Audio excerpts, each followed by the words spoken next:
एक नगर में चक्रवेन नाम के एक राजा थे। वे बहुत ही धार्मिक प्रवृत्ति के थे। राजा और रानी मिलकर खेती का काम करते। खेती से जो कुछ भी धन लाभ होता, उसी से जीवन निर्वाह करते थे। प्रजा से कर के रूप में जो भी धन प्राप्त होता था, उसे प्रजा की भलाई के कामों में ही लगाते थे। राजा होने के बाद भी साधारण वस्त्र पहनते और साधारण भोजन करते थे। एक दिन नगर में एक सामूहिक समारोह का आयोजन किया गया। नगर के साधारण परिवार की औरतें भी सुंदर वस्त्रों और हीरे पन्नों से जड़े सोने के गहने पहनकर समारोह में आई। लेकिन रानी ने कोई भी आभूषण नहीं पहन रखा था। रानी जब समारोह में बिना आभूषण के गई तो उन्हें बहुत लज्जित होना पड़ा। रानी ने लौटकर राजा से कहा, हमारी प्रजा की साधारण स्त्रियां तो वस्त्राभूषणों से सज धज कर रहती है और हमारे पास कुछ भी नहीं। हम उनके मालिक हैं और हमारी ऐसी दशा पर मुझे दुख होता है।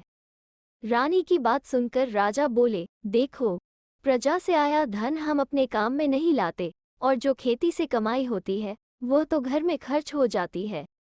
तुम धीरज रखो, हम तुम्हारे लिए गहनों का प्रबंध जरूर कर देंगे। दूसरे दिन चक्रवेन ने अपने एक आदमी को लंकाधिपति रावण के पास भेजकर कहलवा दिया कि चक्रवेन ने कर मांगा है। कर के रूप में सोना मांगने की बात पर रावण जोर जोर से हंसकर बोला, आज भी संसार में ऐसे मूर्ख लोग हैं जो रावण से कर मांगने की हिम्मत रखते हैं। चक्रवेन की मति मारी गई है जो मुझसे कर मांगता है। रावण ने चक्रवेन के भेजे हुए आदमी का अपमान करके उसे भगा दिया। रात को जब रावण मंदोदरी से मिला तो बोला, इस संसार में मूर्ख लोगों की कमी नहीं है। उस चक्रवेन को ही देख लो, वो तो मुझसे कर के रूप में सोना मांग रहा है। मैं तो रावण हूँ, रावण कभी कर नहीं देता। रावण की बात सुनकर मंदोदरी बोली, महाराज, मेरी आपसे प्रार्थना है कि आप उसे कर जरूर दे दीजिए, वरना अच्छा नहीं होगा। रावण की पत्नी एक पतिव्रता स्त्री थी। वो अपने पतिव्रत धर्म के कारण रावण से भी अधिक जानती थी। सुबह उठकर मंदोदरी नित्य कबूतरों को दाना डालती थी। दूसरे दिन स्नान आदि से निवृत्त होकर जब रावण बाहर जाने लगा तो मंदोदरी बोली कि महाराज, आप कुछ देर और रुक जाइए। इतना कहकर मंदोदरी रावण को बागीचे में ले गई और कबूतरों को दाना डालने के बाद बोली, अगर तुमने एक भी दाना चुगा तो तुम्हें महाराज रावण की सौगंध है। रावण की सौगंध देने का भी कबूतरों पर कोई प्रभाव नहीं पड़ा और वे पहले के समान ही दाना चुगते रहे।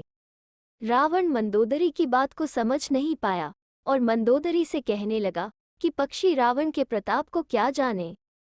मंदोदरी तो अपनी बात को साबित करना चाहती थी, इसलिए फिर रावण से बोली, महाराज, अब देखिए, और फिर कबूतरों से बोली, अगर तुमने एक भी दाना चुगा तो तुम्हें राजा चक्रवेन की दुहाई है।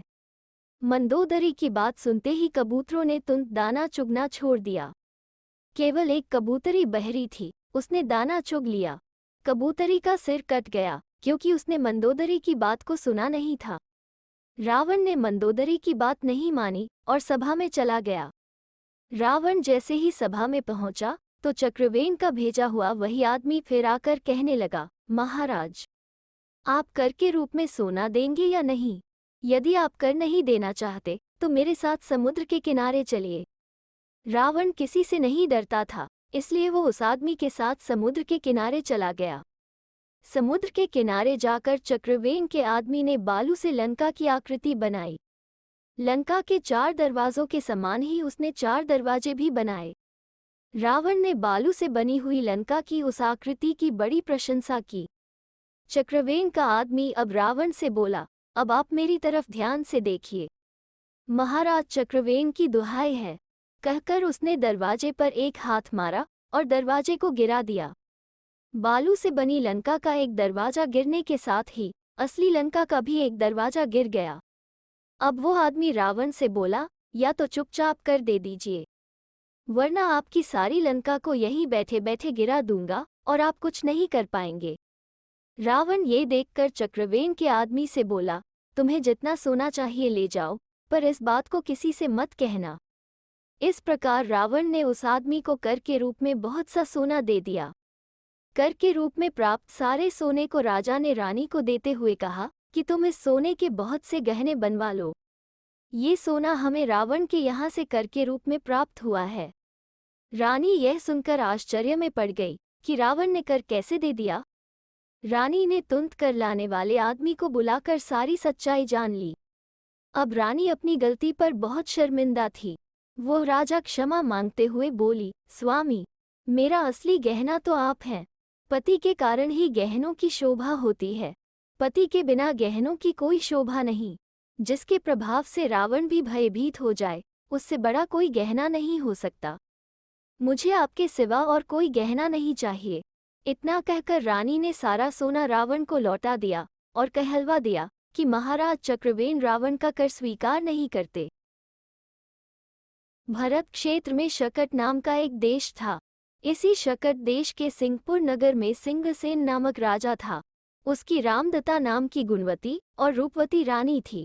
इस राजा का श्रीभूति नाम का पुरोहित था, जो पूरे सिंहपुर में सत्यवादी और निर्लोभी के रूप में प्रतिष्ठित और ख्यात था। उसकी पत्नी का नाम श्रीदत्ता था। पुरोहित ने राजा को विश्वास में लेकर नगर की समस्त दिशाओं में भानशालाएं बनवा रखी थीं।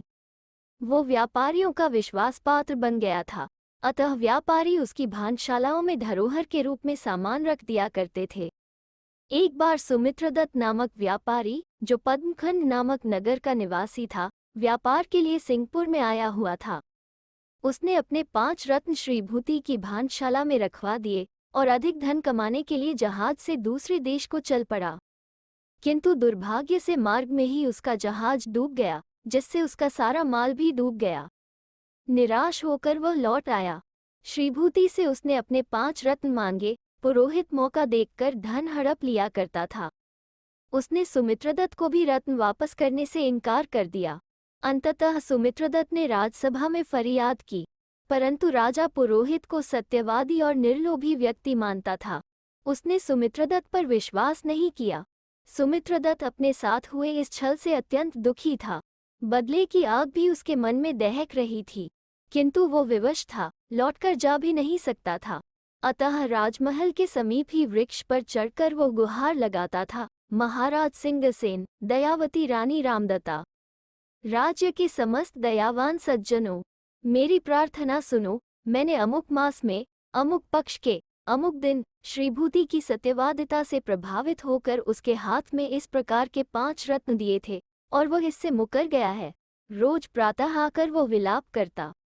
रोज रोज का विलाप सुनकर एक दिन रानी रामदत्ता राजा से बोली, लोक में बलवान और दुर्बल सभी होते हैं। यदि बलवान द्वारा निर्बलों का जीना मुश्किल कर दिया जाए तो ये बड़ा अन्याय है। राजन, दुर्बल सुमित्रदत्त के रत्न अतिशय बलवान पुरोहित ने हड़प लिए हैं। कृपा कर इस पर दया करके वे रत्न इसे दिलवाए। राजा ने कहा, प्रिय, समुद्र में इसका जहाज डूब गया है। धन मनुष्यों के प्राण हैं। इससे यह मानसिक रूप से ने विचलित हो गया है। धन पिशाच से आक्रांत होकर यह विलाप कर रहा है। रानी बोली, ये धन पिशाच से आक्रांत है अथवा नहीं, इसकी परीक्षा की जाए। राजा ने रत्नों के संबंध में पुरोहित से पूछा, परंतु पुरोहित ने साफ मना कर दिया। लोभी व्यक्ति से इससे अधिक आशा ही क्या की जा सकती है। मन में लोभ आ जाए तो झूठ आ ही जाता है, क्योंकि लोभ समस्त पापों की जड़ है। एक दिन रानी की योजना के अनुसार राजा ने पुरोहित श्रीभूति को जुआ खेलने के लिए आमंत्रित किया। रानी ने बातों बातों में उससे पूछा, रात में आपने क्या खाया था? पुरोहित ने सामान्य बात समझकर बता दिया। रानी की निपुणमती नाम की एक अत्यंत चतुर धाय थी। रानी ने निपुणमती धाय को पुरोहित के घर भेजा और पुरोहित ने 5 रत्न मंगाए हैं, ये कहलवाया। पहचान के लिए पुरोहित ने रात में क्या खाया था, ये बताया, परंतु पुरोहित की स्त्री ने वे रत्न नहीं दिए। राजा ने पुरोहित का जनेऊ जुए में जीत लिया। अब की बार निपुणमती वो जनेऊ लेकर पुरोहित के घर पहुंची, परंतु पुरोहित की पत्नी पति के अनुकूल थी। पति की आज्ञा के बिना वे रत्न उसने नहीं दिए। तीसरी बार निपुणमती पुरोहित की नामांकित अंगूठी, जो राजा ने जुए में जीत ली थी, लेकर पहुंची। बताया, पुरोहित संकट में हैं, वे रत्न मांगे हैं। अब श्रीदत्ता ने घबराकर वे 5 रत्न दे दिए। राजा ने भी योजनानुसार जुआ खेलना बंद कर दिया। उसने सुमित्रदत्त को बुलवाया और अन्य रत्नों में मिलाकर 5 रत्न छांटने के लिए कहा। सुमित्रदत्त ने अपने रत्न पहचान कर उठा लिए। इससे उसकी सत्यता प्रमाणित हो गई। सत्यता प्रमाणित होने पर उसे राजा से सम्मान मिला। पुरोहित ने दूसरे के धन के लालच में अपना धन भी गंवा दिया। धन लिप्सा अनेक पापों की मूल है। श्रीभूति ने अपनी धन लिप्सा के कारण ही सुमित्रदत्त को मरमान तक पीड़ा दी। तो दोस्तों, कैसी लगी आज की कहानी? अगर अच्छी लगे तो शेयर, लाइक और चैनल को सब्सक्राइब जरूर करें। फिर मिलते हैं एक नई कहानी के साथ।